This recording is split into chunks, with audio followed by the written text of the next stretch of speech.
Good afternoon. Thank you very much for having me here. And it's a special privilege to be the last presenter in the last session. I will try to keep you awake. There will be nothing in my presentation about sexuality, but we will talk about fascinating world of secret police and spies. So this is the topic, the title of my topic, a force to be reckoned with, just from the Soviet security perspective. It is a part of a bigger project and a sort of summary.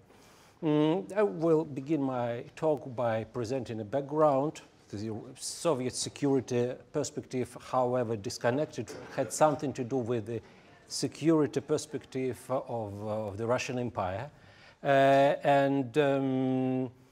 Jews were viewed by the imperial security services as powerful, one big united group that rose in prominence, threateningly for the empire, of course. It was visibly part of the opposition movement, violent opposition movement to the empire. And especially it made itself felt during two big events, the Russian-Japanese War and the Russian Revolution, and from the perspective of the security services, which I would say were not so much disconnected from reality. Of course, the biggest contribution of the Russian security services is this book, which was commissioned, produced, edited with the inspiration and money from the Russian security services. This guy, this is a special topic, we will deal with him later probably. And to end this background, Jews were regarded as a very powerful group, very powerful, and impossible permanent security risk for the empire. So this is something for a start. Now we are going to the Soviet Union of blessed memory. In the interwar period, which was the peak, the best period in the relationship between the Jews and the regime, including its security apparatus, they were regarded by the regime, by the party. In fact, it is very difficult to differentiate it between the party, the state, and the security apparatus. They were all interwoven at that time. Jews were regarded as allies. They were regarded as asset in the internal politics, but also in the international arena. The regime, as we will see, would be able to fully use the support of world Jewry to promote its own interests. The regime, by means of its security services, which were in fact an executive branch, fought against anti-Semitism in the country, fought successful or not successful, but invested a lot of strength. It was regarded as a dangerous phenomenon, dangerous thing to be fought against, to be denounced. And in fact, people were persecuted and sent to prison or camps for manifestations of anti-Semitism, even for anti-Semitic talk. Not always, but it did happen. At the same time, of course, the Soviet overtures towards the Jews should not be exaggerated. It tried to found a balance between pro-Jewish line, but also tried to curtail what it termed as Jewish particularism or Jewish separatism. Especially, we're talking about Zionism. Even though there was a very interesting point in 1924 when the security service, for the first and the only time in its history, voiced its own opinion, different from that of the party. The head, of the all-powerful head of the security service, Dzerzhinsky, wrote to the party that Zionism is not so dangerous. We can live with that. It's they don't threaten the regime, and let them promote what they do as long as it doesn't threaten our interests. And as far as we see, it's not threatening and it can even be made use of. But the party, especially the Jewish elements in the party, did not agree with this stance, and they eventually won in this struggle. And it was the party line that eventually was accepted. The Judaic religion, on this point, there was a consensus between the government and the party and the security services. It was also severely persecuted as a manifestation of Jewish separatism, particularism, everything you want. Now, the very interesting phenomenon for 1920s and 30s is a high number of Jews employed in the Soviet security agencies as a sign of their being trustworthy. Of course, it was the first, we may say probably the only time in the long Russian history, the number in very sensitive position was astonishing, to the point that the head of the NKVD, the People's Commissariat for Internal Affairs, was himself a Jew, someone by name Yagoda, and the huge number of these people, including in the most sensitive positions. Of particular interest is the fact that the Jews were entrusted generally to run Jewish affairs, that is, to supervise and to monitor Jewish life in the country, and also the contacts with the international Jewish world. It is, of course, was a sign of real trust by the party towards the Jews. They were first of all regarded presumably as reliable communists. As far as I was able to understand, the security apparatus at that time was slightly less ideological and than the party. It means that it included more pragmatical people, those who were first of all driven by professional considerations and slightly less than ideology. Now, since the party entrusted Jews with monitoring Jews, the Jews also wrote security assessments regarding other Jews, the Jewish population in the country, and also regarding the Jewish world at large. And we may say that at that time, even though not all of them, very few of them, had PhD in Jewish studies, but they were very well versed in the intricacies of the Jewish world. They came from it. And as a result, they knew how to manipulate it for the benefit of the communist cause, of course, Soviet cause. And it was, there is a reason why this period saw the maximum rapprochement between the Jewish world, insofar as this thing exists, and the communist world. To the best of my understanding, at that time there was no anti-Jewish bias in the security apparatus, not because it was stuffed in sensitive positions by the Jews themselves, but it was the general atmosphere. Now, when these Jews operated or tried to manipulate the Jewish world, whether inside the country or outside of it, the Soviet security agencies did realize that the Jews were by and large pro-Soviet. And they took it for granted. And they did use people in their midst to recruit them as agents, for example. They did use the Jews very often without any consideration on possible repercussions on the rest of the Jews. It simply didn't matter to them as long as it didn't damage or harm communist cause somehow, the activities of the local Communist Party, for example.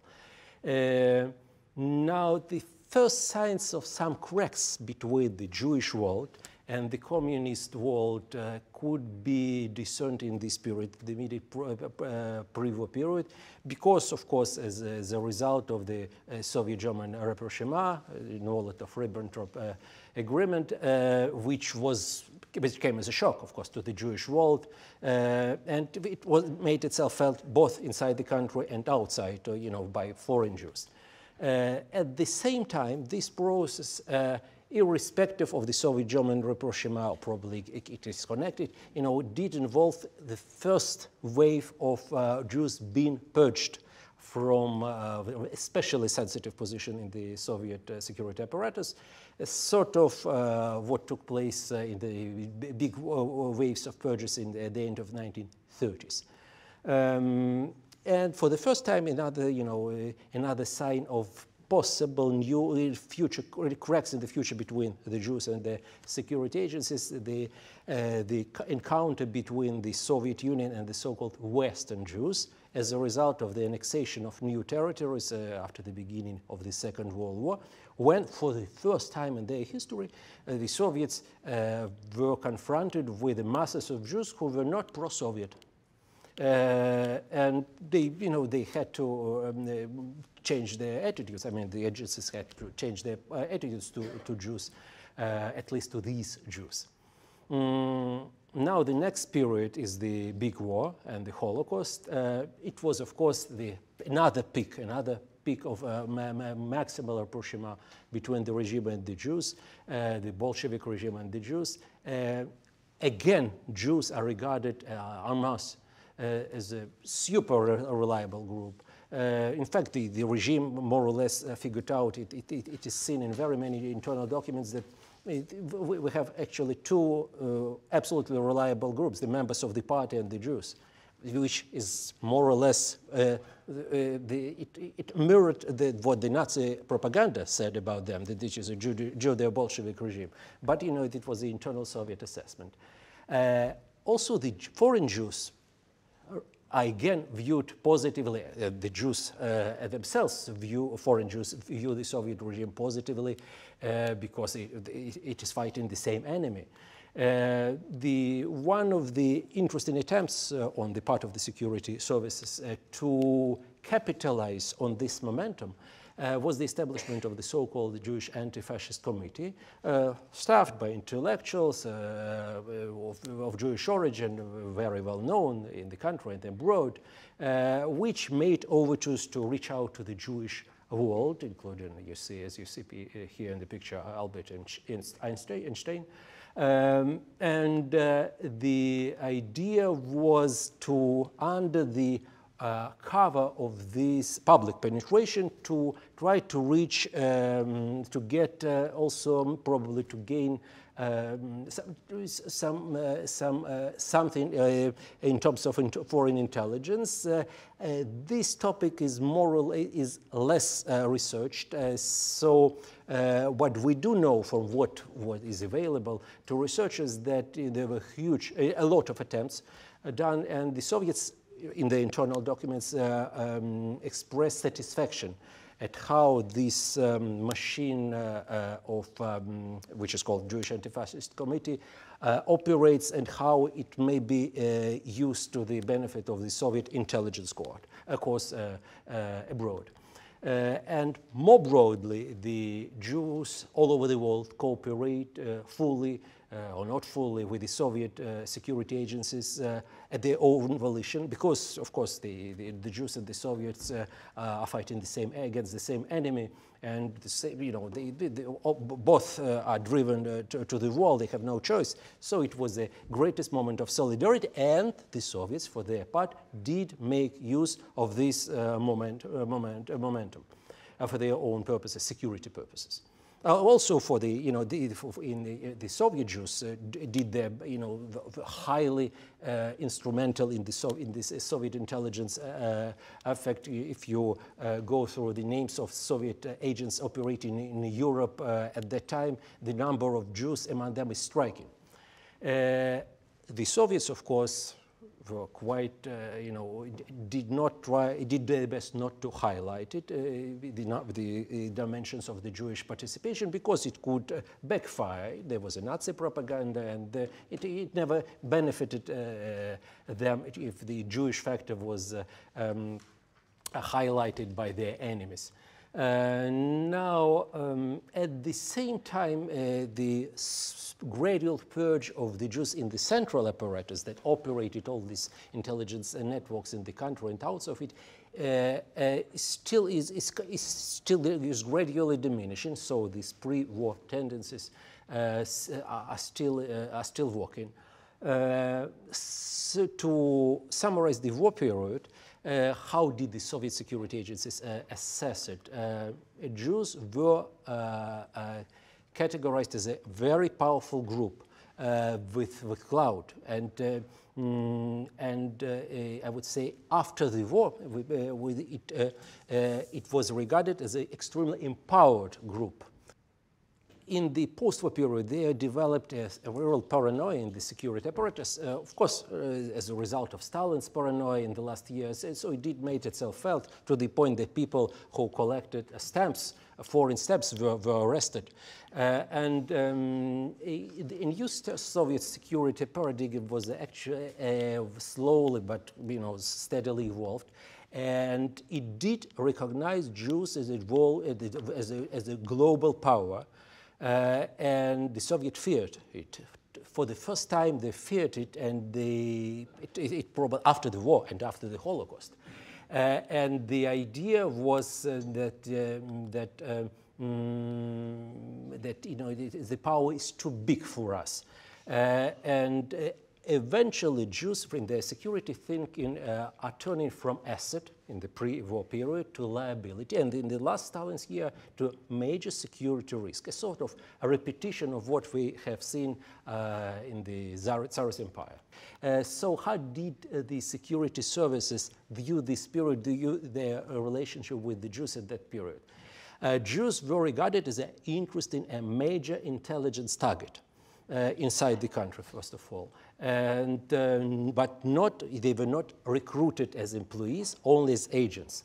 I have a joke, probably it's not a joke, but it's a real document. But to demonstrate its atmosphere, I have seen a reference to the internal instruction of the KGB from 1956. So it's the instruction of how to recruit people of Jewish nationality. The agents were advised to, during the conversation with potential with Jews, to let them talk, because these people are known to, it's known that they like to talk, and it is highly likely that during this conversation, these people will say something that may be incriminated against them in order to recruit them. So this was their way of thinking, and at the same time, even though this specific instruction does reveal something they knew about Jews, we do like to talk. At the same time, since the number of Jews in the agents is actually non-existent, they don't work with any longer. So the KGB doesn't know Jews. It is fed up by all stereotypes, all stories, but it doesn't know Jews. And there is no wonder that from time to time, and more over time, they embrace more anti-Jewish stereotypes, sometimes because of poor knowledge, sometimes because this was a general atmosphere. Also, the winds blowing from Kremlin were blowing exactly in this direction. Now, so there were quite a number of anti-Jewish tropes in the internal documents, but it didn't surface so much because it was top secret. No one knew about it. Even the party didn't know that the security services were anti-Semitic to such extent. So this poor expertise was a factor that led to a discrepancy between what they wanted to know about the Jews and what they were able to find out about them. Because they didn't know languages, neither Yiddish nor Hebrew, they didn't know this world, and they wanted to know more and more. And at the same time, the security agencies are becoming more powerful. The party knows less and less, and it is relying on the security agencies more and more to learn about this. So as a result, more qualitatively worse information is going to the upper level of the country, and whether it is as a result of anti-Semitism or poor knowledge, it is debatable. But still, it is a matter of its effect.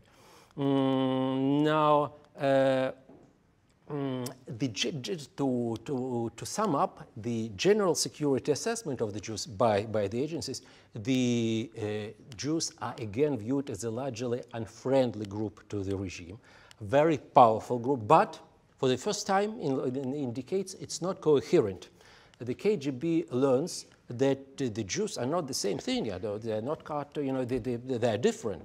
And as a result, it is possible to play one Jewish group against another, and they do use it from time to time, which, as I would say, it's a breakthrough for from the truly anti-Semitic point of view, which often view the Jews as more or less cut of the same cloth,